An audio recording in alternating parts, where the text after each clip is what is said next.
पुस्तक का नाम फिजा बदल देती है अवतार की आंधी। उद्बोधन पंडित श्रीराम शर्मा आचार्य। ऑडियो 3। एक आदमी लोक समाज में हलचल पैदा कर सकता है? नहीं, ऐसा नहीं हो सकता।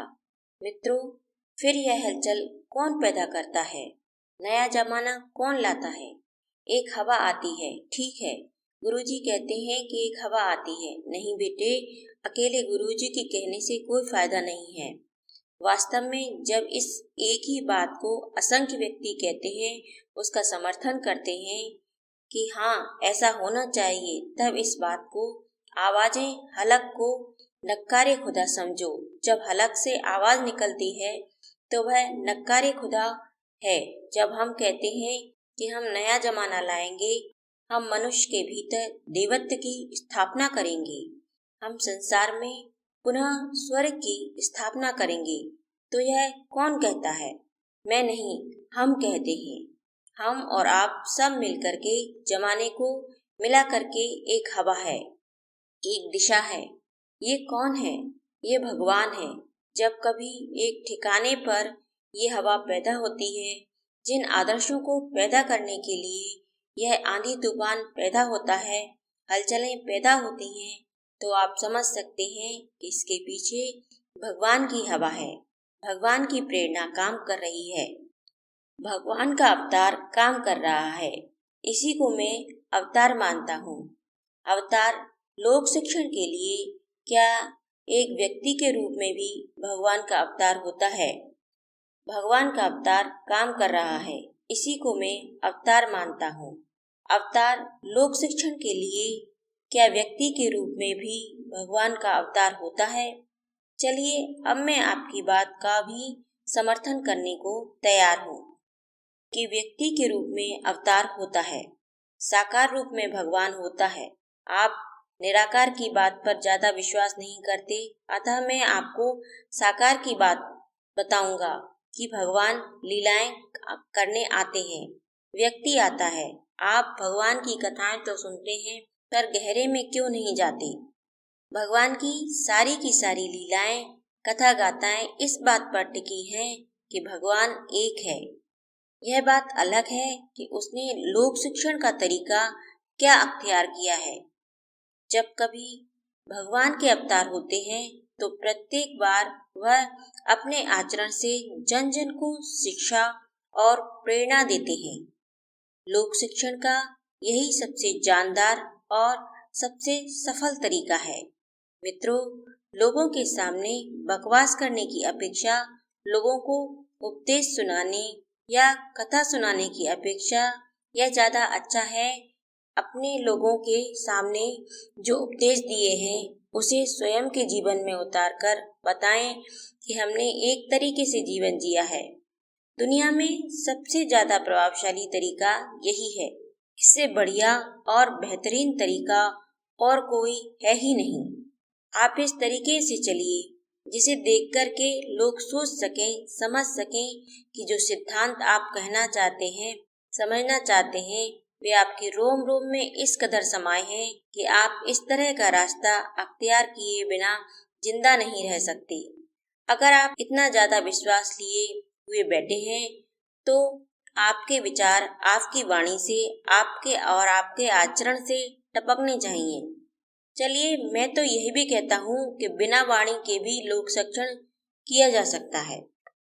बहुत से लोगों ने अपनी जबान को बंद कर दिया था, लेकिन उनकी आस्थाएं, उनकी निष्ठाएं और जिंदगी का स्वरूप इतना शानदार और जानदार था कि उन्होंने नई हवाएं बना दी, नई फिजाएं पैदा कर दी और न जाने दुनिया में कितनी हलचलें पैदा कर दी। आदमी के समझने का तरीका, सुझाने का तरीका, गुरु होने का तरीका वो है कि जवान से जो हमने लंबे चौड़े व्याख्यान सुनाए हैं, कथाएं सुनाई हैं, उनकी अपेक्षा अपनी जिंदगी का एक नमूना पेश करें। भगवान कृष्ण हो या भगवान राम अथवा और कोई अवतार, उन्होंने लोक शिक्षण का जो तरीका अख्तियार किया है वह उनकी जिंदगी जीने का एक ढंग था। वह उनके काम करने की एक शैली थी। इस शैली के द्वारा उन्होंने लोगों से कहा कि आप स्वयं निश्चय कीजिए और उन सिद्धांतों को ढूंढिए जिसके लिए हमें जन्म लेना पड़ा और जिसके लिए निरंतर कष्ट सहने पड़े। भगवान कृष्ण की लीलाएं जो हमारे लिए और आपके लिए बिल्कुल सामायिक हैं, आधुनिक हैं, अति उत्तम और अति प्राचीनतम भी हैं। वे हमको बताती हैं कि सिद्धांतों को जीवन में कैसे उतारें। उन सिद्धांतों को अपनाए बिना कोई महापुरुष रहा नहीं। उन सिद्धांतों को आपके मन में प्रवेश कराने के लिए भगवान ने लीलाएं दिखाई, क्रीड़ाएं की। श्री कृष्ण की लीलाएं, भगवान श्री कृष्ण की लीलाएं क्या है? कृष्ण भगवान जेलखाने में पैदा हुए जो चारों तरफ से बंद था, जिसमें उनके माता पिता बंद थे, जंजीरों से जकड़े हुए थे। उस स्थिति में एक बालक पैदा हुआ, सब ओर से घिरा हुआ। जब बालक पैदा हुआ तो उसके अंदर संकल्प की शक्ति थी। बालक यह संकल्प लेकर आया कि मुझे इन बंधनों से मुक्त होना है और लोगों को बंधनों से मुक्त करना है। परिस्थितियां कितनी विपरीत और विषम थीं, लेकिन वे किस तरह से टूटती चली गईं, कच्चे धागे की तरह से। भगवान श्री कृष्ण के बारे में हम किताबों में पढ़ते हैं कि उनके जन्म काल में जेलखाने से बाहर निकलने के लिए परिस्थितियां अनुकूल नहीं थीं।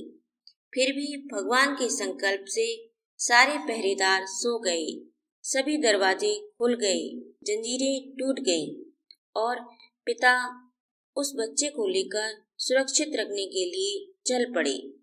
भादों की घनघोर अंधेरी रात थी।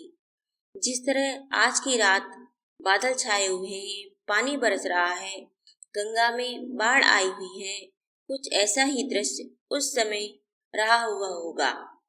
जमुना में बाढ़ आई हुई थी, चारों ओर अंधेरा छाया हुआ था, कोई रास्ता सूझ नहीं रहा था, प्रकाश कहीं था नहीं, लेकिन प्रकाश देने वाली एक ज्योति जो इंसान के भीतर जला करती है और सहारा देती रहती है, जो मझधार में से पार निकालती रहती है। हमें मझधार में से दूसरे लोग पार नहीं निकालते हैं, हमारी अंतर ज्योति ही हमको पार निकालती है। उन विषम परिस्थितियों में भी वासुदेव श्री कृष्ण को टोकरी में लिए हुए आगे बढ़ते चले गए और वहां जा पहुंचे जहां नंद यशोदा का घर था। वहां उस बच्चे के रहने का इंतजाम कर दिया। मित्रों, यह घटना हमें क्या सिखाती है? यह हमें सिखाती है कि इंसान संकल्प तो करके देखे, निश्चय तो करके देखे, विश्वास तो करके देखे, फिर हमसे कहे आप यह तजुर्बा करके लाइए, फिर आपको कहीं जाने की जरूरत नहीं पड़ती। आप आगे बढ़ते हुए चले जाएंगे और आपको सफलता मिलती हुई चली जाएगी। आदमी की हिम्मत के अलावा दुनिया में और कोई शक्ति नहीं है जो उसे पार लगा सके। आदमी की हिम्मत सबसे बड़ी ताकत है। ज्वार भाटे की अपनी ताकत हो सकती है, लहरों की अपनी ताकत हो सकती है, समुद्र की अपनी ताकत हो सकती है, लेकिन इंसान के संकल्प के आगे और कोई ताकत नहीं है। यही सब आदमी को सिखाने के लिए भगवान ने अवतार लिया था। बेटे, अपने भीतर वाले को कमजोर मत होने दीजिए, भीतर वाले को मजबूत बनाइए। भीतर वाले को कमजोर बना देंगे तो आप गिर जाएंगे। भीतर वाले को साहस के सहारे उठाएंगे तो आप आगे बढ़ेंगे और दूसरा आदमी सहायता के लिए आएगा। अगर आप अपने को पीछे हटाएंगे तो लोग आपसे पहले ही दूर हट जाएंगे। यह नसीहत कृष्ण भगवान ने अपने जन्म के पहले दिन से ही आरंभ कर दी थी। उनके पिताजी ने भी यही बात बताई थी कि यदि परिस्थितियां अनुकूल रहती हैं तो ठीक है, अन्यथा साहस और संकल्प के सहारे उन पर विजय पाई जा सकती है।